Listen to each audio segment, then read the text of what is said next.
Guys, today is another random day. So, andito ako ngayon sa church.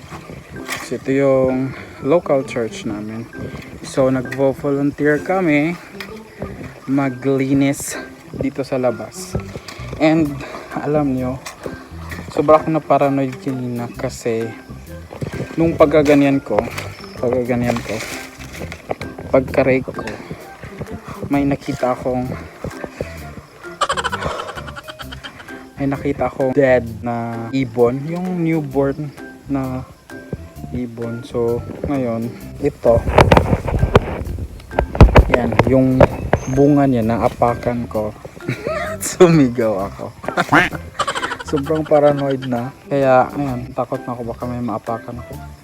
Isa talaga yun sa mga fear ko. Hindi ko alam, basta takot ako sa yung mga patay na animals. Yung walang balahibo, or yung kunyari may mga butiki na nakatihaya, ang tawag tihaya, nakaganyan.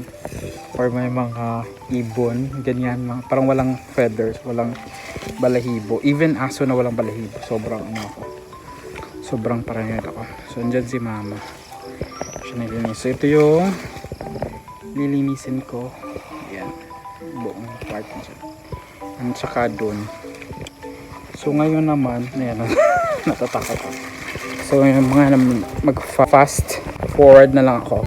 Time lapse na ako para makita nyo gaano ko kagaling.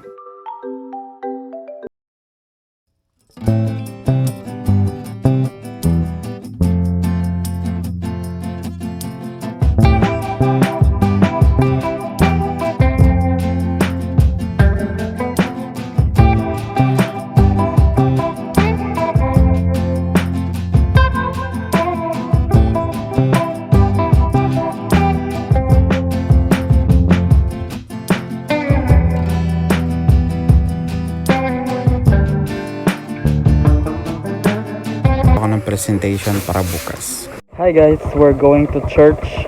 Kaya medyo late na, but let's go.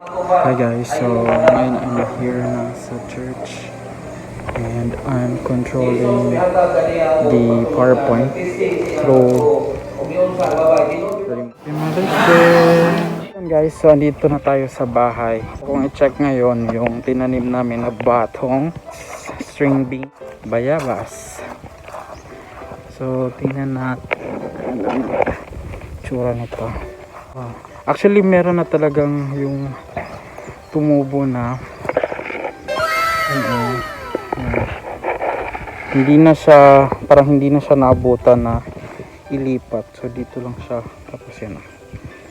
May bunga na siya. So, naka-harvest na kami niyan. Tapos dito, ito yung, ba't ako nagmamask? Ako lang naman dito mag-isa. So ito yung mga tinanim namin. Yan. Basically yan, oh. Yan yung tinanim namin na batong. So parang nilagay na lang siya sa Bisaya, sa Tagalog na pinakatay. Parang pinaakyat. Pinaakyat, ayan na. Pinaakyat, tama ba pinaakyat? So yun. So dito naman na area, ito naman yung tatamnan namin.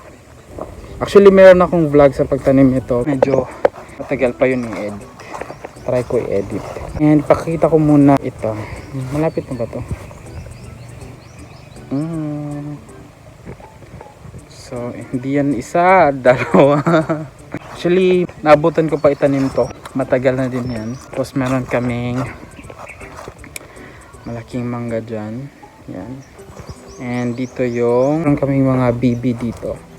Bibi, ikaw ang bibi ko. Yan, dwarf na. So I'll probably share to you sometime soon. Yan. Kung ano yung mga tanim dito sa hacienda. So yun guys, thank you so much for watching. Have a great day, buyers.